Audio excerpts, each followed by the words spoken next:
معنا نهج حياة جئنا تبصرة عن كل ضلال أعددنا بضع رسالات تحمل نورا للأجيال. السلام عليكم ورحمة الله وبركاته. إن الحمد لله نحمده ونستعينه ونستغفره ونؤمن به ونتوكل عليه ونعوذ بالله من شرور أنفسنا ومن سيئات أعمالنا من يهده الله فلا مضل له ومن يضلل فلا هادي له وأشهد أن لا إله إلا الله وأشهد أن محمدا عبده ورسوله أرسله بالحق بشيرا ونذيرا. أما بعد فإن أصدق الحديث كتاب الله وخير الهدي هدي محمد صلى الله عليه وسلم وشر الأمور محدثاتها وكل محدثة بدعة وكل بدعة ضلالة وكل ضلالة في النار.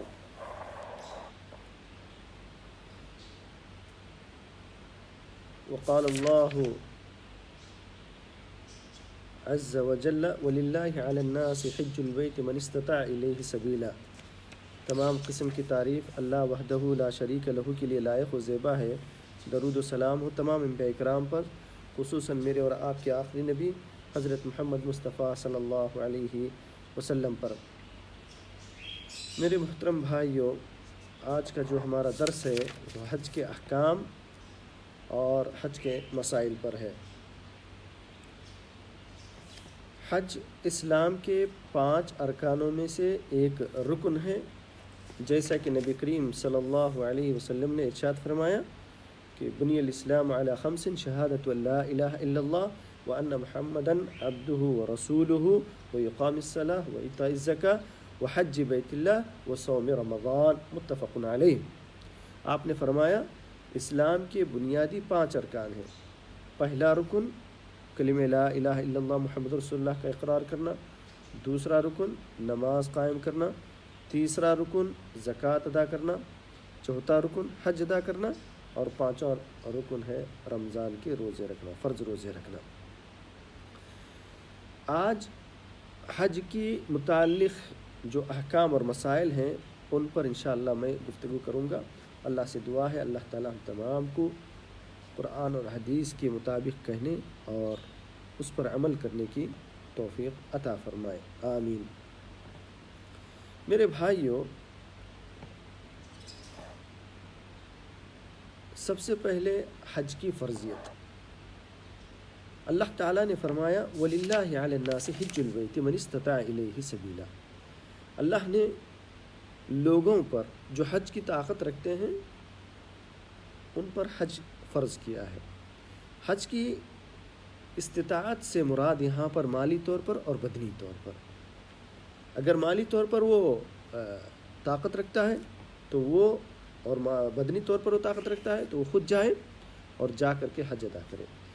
مالی طور پر وہ طاقت رکھتا ہے لیکن بدنی طور پر وہ معذور ہے تو اپنی جانب سے پیسے دے کر کے وہ دوسروں سے اپنا حج کروائے. میرے بھائیوں،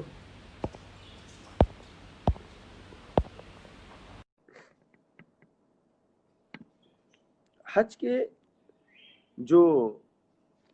کے فرضیت 5 چیزوں پر سے ہوتی ہے. پہلی چیز ہے کہ اسلام، یعنی آدمی مسلمان ہو، کافر پر حج فرض نہیں ہے. اور دوسری چیز عقل مند ہو، دیوانہ نہ ہو، اس پر حج کے شرائط میں سے دوسرا شرط ہے. اور تیسری چیز بلوغت، کہ انسان مسلمان وہ بالغ ہو. جو لوگ بلوغت سے پہلے حج کیے ہیں ان کا بھی حج ہو جائے گا لیکن فرضیت میں نہیں ہوگا، اللہ تعالیٰ ان کو ثواب عطا کرے گا.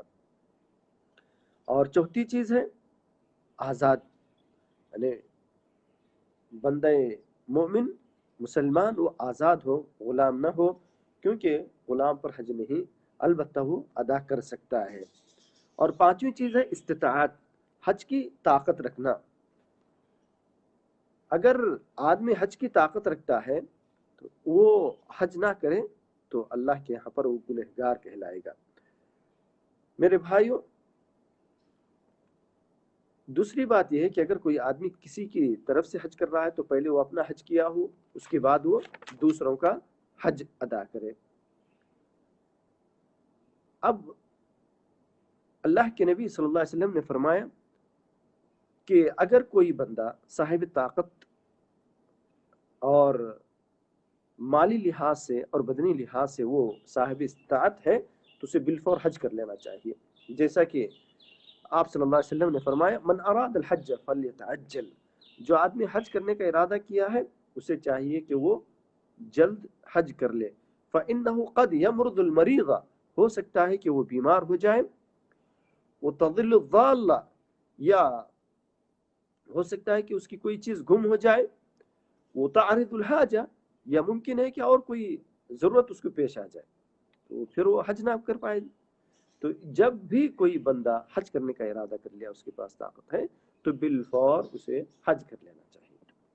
میرے بھائیوں، حج کے بڑے فضائل ہیں، جیسا کہ چند فضائل قرآن اور حدیث کی روشنی میں بیان کرنا چاہتا ہوں۔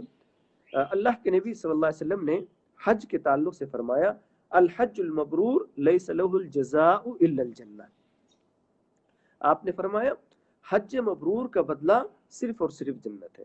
یعنی ایک آدمی جو حج کے لیے گیا اور اللہ تعالیٰ نے اس کے حج کو قبول کر لیا، حج مبرور کہتے ہیں کہ جس کے حج کو اللہ نے قبول کر لیا، ایسا آدمی کل قیامت کے دن وہ جنت میں داخل ہوگا، وہ ضرور جنت میں داخل ہوگا۔ اور دوسری حدیث ہے، حضرت عبداللہ ابن عمرو بن العاص رضی اللہ عنہ بیان کرتے ہیں کہ جب اللہ تعالیٰ نے میرے دل میں اسلام کی محبت ڈال دی تو میں نے رسول اللہ صلی اللہ علیہ وسلم کی خدمت میں حاضر ہوا اور میں نے کہا آپ اپنا ہاتھ آگے بڑھائیے تاکہ میں آپ کے ہاتھ پر بیعت کروں۔ تو آپ اپنا دست مبارک آگے بڑھائے، لیکن میں نے اپنا ہاتھ کھینچ لیا۔ آپ نے فرمایا اے عمر تمہیں کیا ہو گیا ہے؟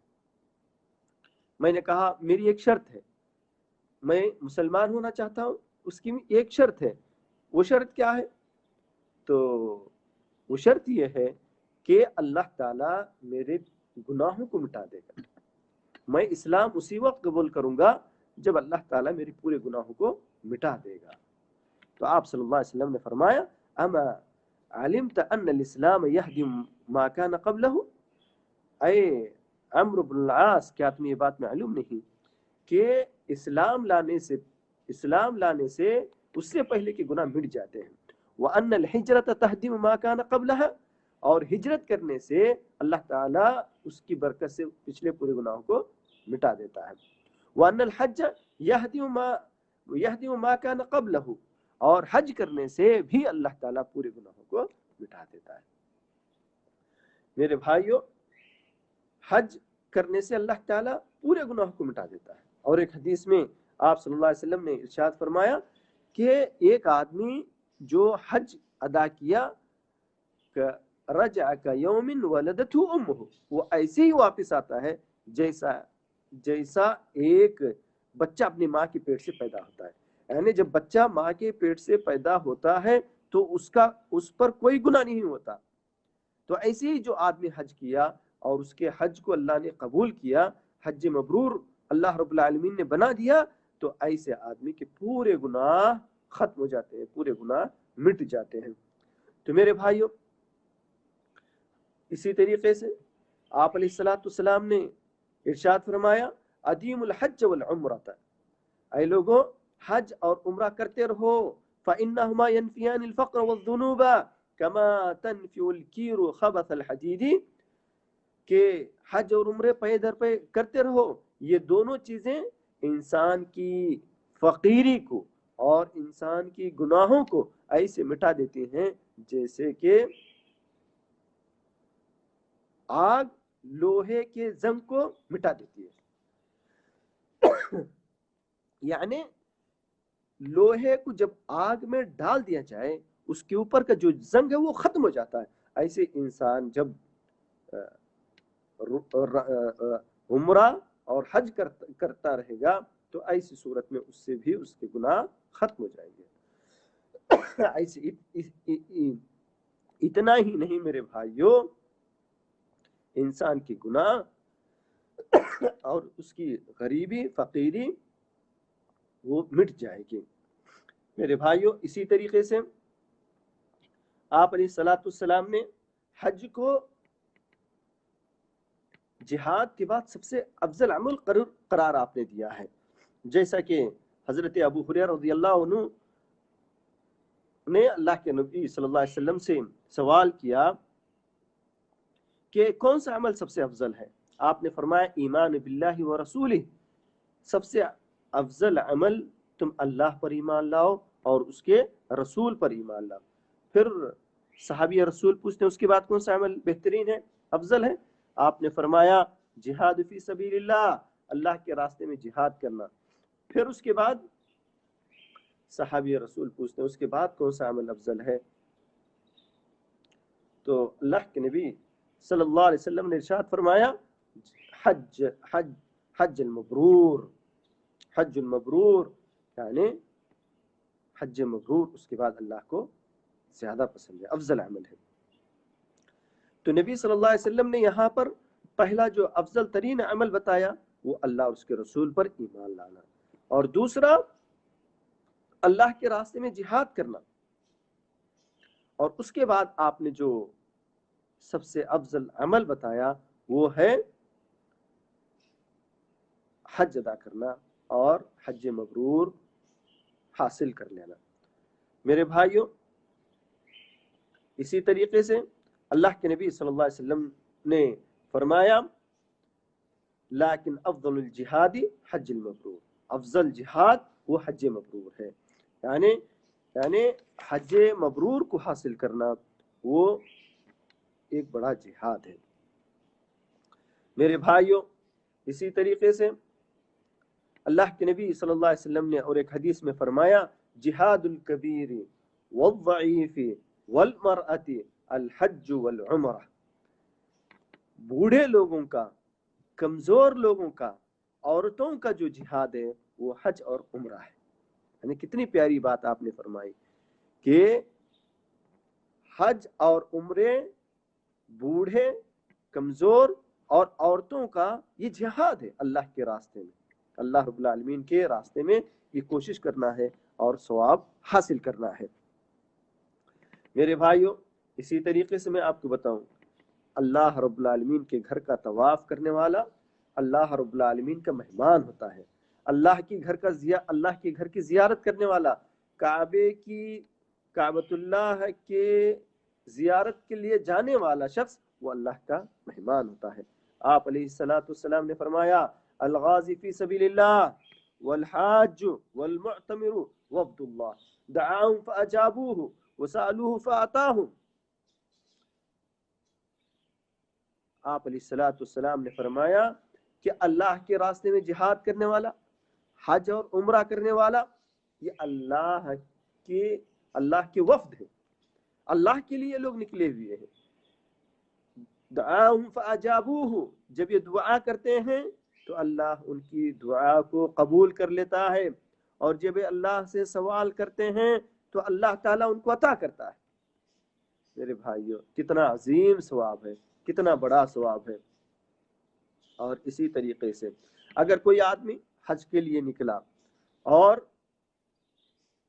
عمرہ کے لیے نکلا، راستے میں یا آتے ہوئے اس کا انتقال ہو گیا، تو اللہ تعالیٰ اسے سیدھا جنت میں داخل کر دیتا ہے۔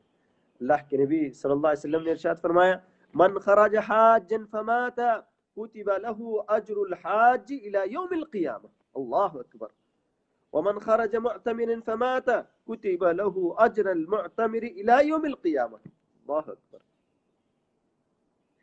آپ نے فرمایا جو شخص حج کے لیے نکلے اور اسی دوران اس کی موت آ جائے تو قیامت تک اس کے لیے حاجی کا اجر لکھ دیا جاتا ہے۔ اور اسی طریقے سے جو آدمی عمرہ کے لیے نکلا اور راستے میں اس کا انتقال ہو گیا تو قیامت تک وہ عمرہ کرنے والے کا ثواب اللہ تعالیٰ اس کے لیے لکھ دیتا ہے۔ کتنا عظیم ثواب ہے میرے بھائیوں۔ ہر آدمی کو جو صاحب استطاعت ہے، صاحب قدرت ہے، اسے ضرور حج کرنا چاہیے۔ میرے بھائیوں اتنا ہی نہیں، جب ایک بندہ حج کے لیے نکلتا ہے تو وہاں پر بھی جا کر کے جو ارکان ادا کرتا ہے، ہر رکن پر اللہ تعالیٰ کا عظیم فضل اور اللہ کا بڑا اجر عظیم اس کو حاصل ہوتا ہے۔ جیسا کہ حضرت عبداللہ ابن عمر رضی اللہ عنہ سے روایت ہے، رسول اللہ صلی اللہ علیہ وسلم نے ارشاد فرمایا، جب تم بیت اللہ کا قصد کر کے گھر سے روانہ ہوتے ہو تو تمہاری سواری کے ہر قدم پر اللہ تعالیٰ ایک ایک نیکی لکھتا ہے اور ایک ایک گناہوں کو معاف کرتا ہے۔ ایک بندہ اپنے گھر سے نکلا، ہر قدم پر اللہ تعالیٰ نیکی عطا کر رہا ہے، ہر قدم پر اللہ تعالیٰ اس کے گناہوں کو مٹا رہا ہے۔ اور جب تم وقوف عرفہ کر رہے ہوتے ہو تو اللہ عز و جل آسمانی دنیا پر آ کر فرشتوں کے سامنے حجاج کرام پر فخر کرتے ہوئے فرماتا ہے، دیکھو یہ میرے بندے ہیں جو دور دراز سے پراگندہ حالت میں اور غبار آلود ہو کر میرے پاس آئے ہیں، یہ میرے رحمت کے امیدوار ہیں اور میرے عذاب سے ڈرتے ہیں، حالانکہ انہوں نے مجھے نہیں دیکھا ہے، اور اگر یہ مجھے دیکھ لیتے تو ان کی حالت کیا ہوتی۔ پھر اگر تمہارے اوپر تہ در تہ ریت کے ذرات کے برابر یا دنیا کے ایام کے برابر یا بارش کے قطروں کے برابر گناہ ہو تو اللہ تعالیٰ ان تمام گناہوں کو تم سے دھو دیتا ہے۔ میرے بھائیوں اللہ تعالیٰ عرفہ کے دن آسمانی دنیا پر آ کر کے فرشتوں کے سامنے فخر کرتے ہوئے کہتا ہے کہ یہ لوگ مجھے نہیں دیکھے ہیں لیکن میرے رحمت کے امیدوار ہیں، ان کے گناہ گرچہ دن کے برابر ہی کیوں نہ ہو، ریتی کے ذرات کے برابر ہی کیوں نہ ہو، ان تمام گناہوں کو میں دھو دیتا ہوں۔ یہ اللہ کا اعلان ہوتا ہے۔ اور اسی طریقے سے میرے بھائیوں آپ صلی اللہ علیہ وسلم نے فرمایا، اللہ کہتا ہے جب تم جمرات کو کنکریاں مارتے ہو تو اس کا اجر اللہ تعالیٰ تمہارے لیے ذخیرہ کر دیتا ہے، اور جب تم سر منڈواتے ہو تو ہر بال کے بدلے میں اللہ تعالیٰ تمہارے لیے ایک نیکی لکھ دیتا ہے، اور جب تم طواف کرتے ہو تو اس طرح گناہوں سے پاک ہو جاتے ہو جیسا کہ تم اپنی ماں کے پیٹ سے گناہوں سے بالکل پاک و صاف پیدا ہوئے تھے۔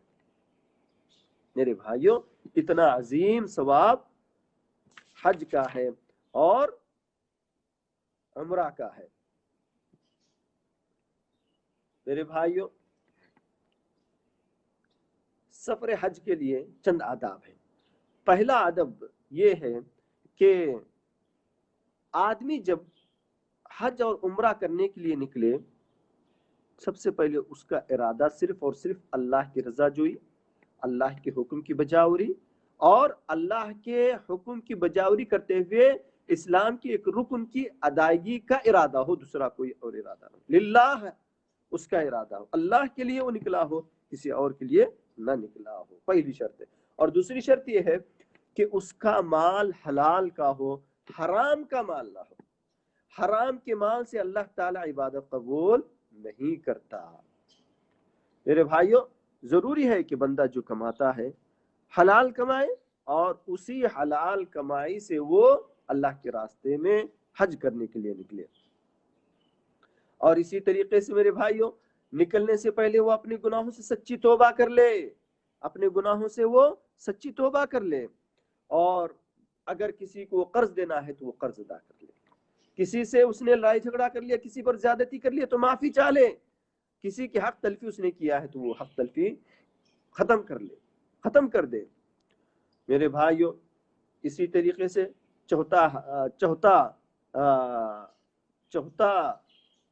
جو ادب ہے وہ یہ ہے کہ آدمی قرآن اور حدیث کی روشنی میں حج اور عمرہ ادا کرے، من مانی نہ کرے، جیسے لوگ مختلف بدعات اور خرافات میں پڑھتے ہیں اس میں وہ نہ پڑھے، بلکہ قرآن اور حدیث کے بتائے ہوئے طریقے پر وہ حج اور عمرہ ادا کرے۔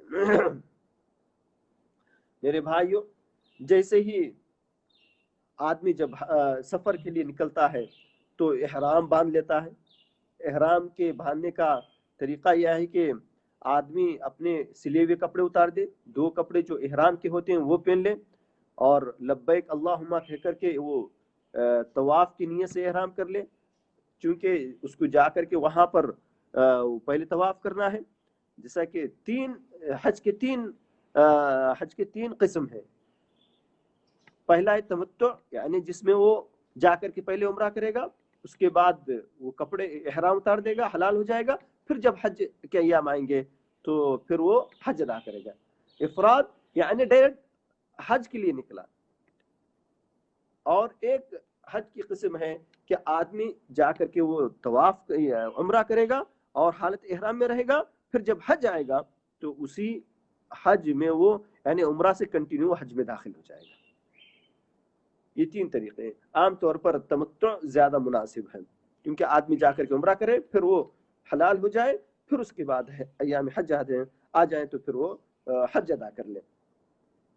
میرے بھائیوں، حج کی نیت سے جب نکلے تو پہلے عمرہ کریں. عمرہ کرنے کا جو طریقہ ہے وہ یہ ہے کہ آدمی سب سے پہلے میقات پر پہنچے، یا اگر پلین سے جا رہے ہیں تو میقات پر اترنے کا کوئی سوال نہیں پیدا ہوتا. ایئرپورٹ سے ہی نہا دھو کر کے اپنے احرام کو باندھ لیں، اور جب میقات آ جائے تو وہاں سے عمرہ کی نیت کا ارادہ کرتے ہوئے لبیک اللہم عمرتن کہیں. میرے بھائیوں، جیسے ہی آپ احرام باندھ لیتے ہیں اور تو آپ محرم ہو گئے. نہ آپ کسی سے شادی کر سکتے ہیں، نہ آپ کسی سے آپ منگنی کر سکتے ہیں، آپ حالت احرام میں ہیں. میرے بھائیوں، لبیک اللہم لبیک لبیک لا شریک لک لبیک ان الحمد والنعمت لک والملک لا شریک لک، یہ کہتے ہوئے مکہ پہنچے. مکہ میں جا کر کے اپنے سامان وغیرہ کو اپنے ہوٹل میں رکھیں. اس کے بعد اگر ضرورت ہو تو کھانا کھانا ہو تو کھانا کھا لیں، کچھ دیر آرام کرنا ہو تو آرام کر لیں. تسلی ہو جائے تو اس کے بعد پھر وہ عمرہ کرنے کے لیے کعبۃ اللہ پہنچے. کعبۃ اللہ جیسے پہنچے، وہاں جا کر کے کعبۃ اللہ کو دیکھ کر کے ربنا آتنا فی الدنیا حسنۃ وفی الآخرۃ حسنۃ وقنا عذاب النار پڑھیں، اور پھر اللہم افتح لی ابواب رحمتک اس دعا کو پڑھیں. پھر اس کے بعد سیدھا جا کر کے طواف شروع کر دیں. سیدھی جانب سے حجر اسود سے طواف شروع کریں، ہاتھ سے اشارہ کرتے ہوئے لبیک اللہم کہہ کر کے بسم اللہ اللہ اکبر کہہ کر کے وہ شروع کر دیں اور پہلا چکر کاٹیں. اور رکن یمانی اور حجر اسود کے درمیان جب آئے تو اس دعا کو کثرت سے پڑھیں، ربنا آتنا فی الدنیا حسنۃ وفی الآخرۃ حسنۃ وقنا عذاب النار. پہلا چکر حجر اسود سے شروع ہوگا، اور جب حجر اسود کے پاس پہنچیں گے تو پہلا چکر ختم ہو گیا، ایک چکر ہوا. ایسے 7 چکر کاٹیں، 7 چکر کاٹیں، اور 7 چکر کاٹنے کے بعد 2 رکعت حجر اسود مقام ابراہیم کے پاس، یا اگر زحمہ ہے بھیڑ ہے تو کعبہ میں کہیں بھی 2 رکعت نماز ادا کریں، 2 رکعت نماز ادا کریں. اس کے بعد تھوڑا زمزم پئیں، اپنے جسم پر بہائیں. پھر اس کے بعد سعی کرنے کے لیے صفا اور مروہ جائیں، صفا اور مروہ جائیں. وہاں جا کر کے صفا سے اپنی سعی شروع کریں، جا کر کے وہاں کعبہ کی طرف چہرہ کر کر کے اللہ سے دعا کریں. ان الصفا والمروہ من شعائر اللہ، پہلی مرتبہ پڑھیں اس آیت کو. اس کے بعد اللہ سے خوب دعائیں کریں. اس کے بعد دعا ختم کریں، پھر دعا کریں، پھر دعا ختم کریں، پھر دعا کریں. 3 مرتبہ دعا کر کر کے صفا سے مروہ نکلیں، اور درمیان میں جہاں پر ایک ہری لیٹ لگی ہوئی ہے وہاں پر تھوڑا تیز دوڑیں. جب مروہ پر پہنچے تو یہی کام جو آپ نے صفا پر کیا تھا 3 مرتبہ دعا کرنے کا، پھر وہی دعا 3 مرتبہ کریں. میرے بھائیوں، اس کے بعد آدمی مروہ سے صفا آئے، پھر صفا سے مروہ جائے، پھر مروہ سے صفا آئے. ایسے ہر صفا سے مروہ جانا 1 چکر ہوا، مروہ سے صفا آنا 2 چکر ہوا. ایسے 7 چکر کاٹے، ایسے 7 چکر کاٹے.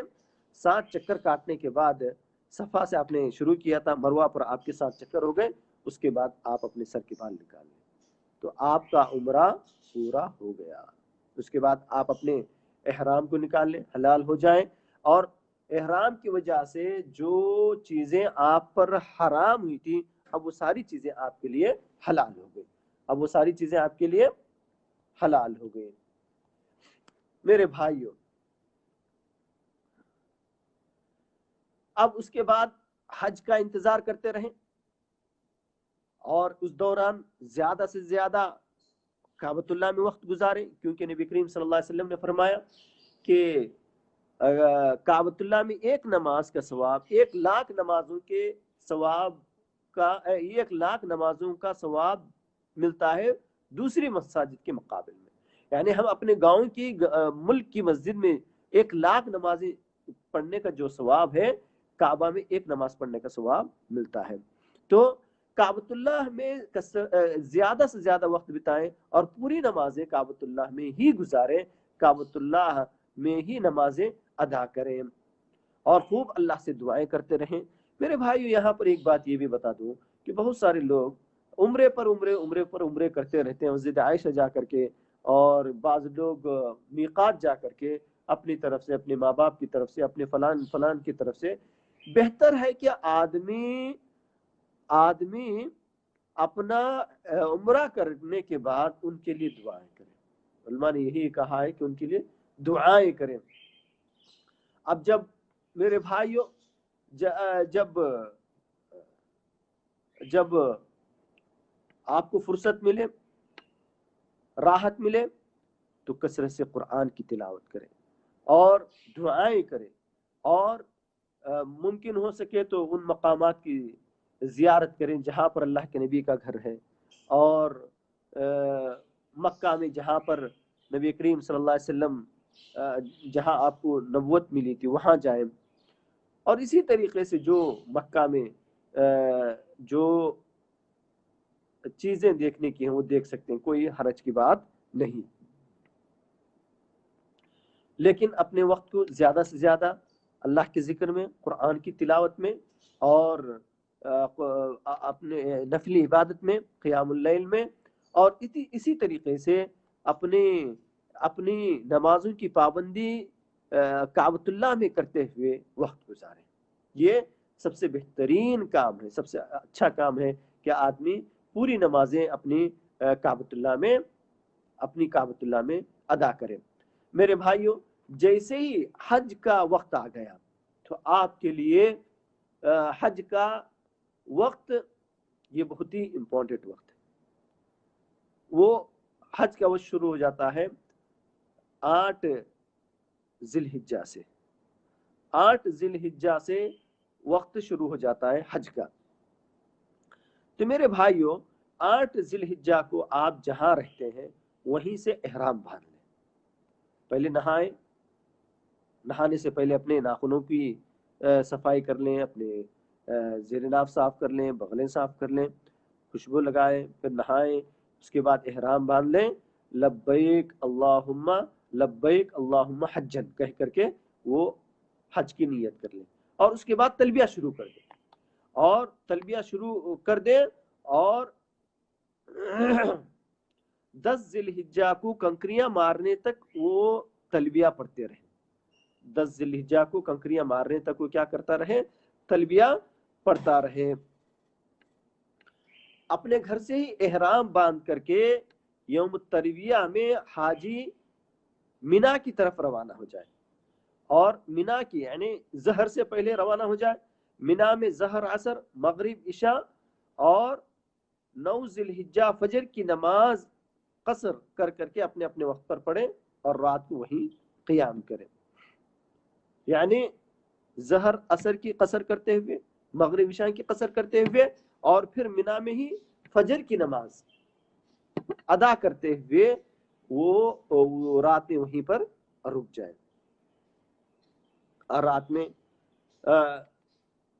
وہیں پر رکیں، جیسا کہ امام بخاری اور امام مسلم نے کئی ایک احادیث میں اس بات کو لائے ہیں.